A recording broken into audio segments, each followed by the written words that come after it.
أعرفكم بنفسي، أنا حتشبسوت.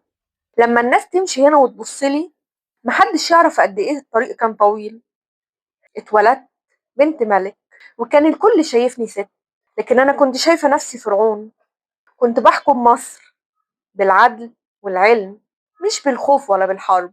بنيت معابد ومواني ومسلات، وصلت البحر الأحمر، والتجارة في عهدي تتكلم عن نفسها، والناس عايشوا في أمان.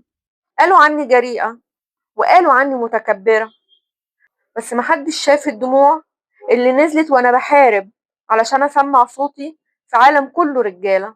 حاولوا يمسحوا اسمي من على الجدران كأنهم يقدروا يمسحوا التاريخ، بس الحجر فاكرني والمعابد لسه بتناديني.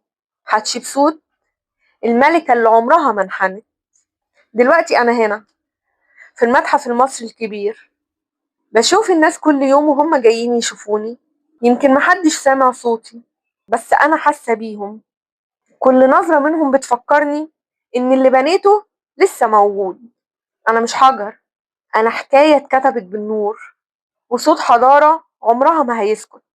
أنا حتشبسوت، الملكة اللي حكمت مصر ولسه بتحكم القلوب بعد آلاف السنين. استنوني، هحكي لكم حكايات وأسرار كتير عن الفراعنة، بس ما تنسوش تشتركوا في القناة.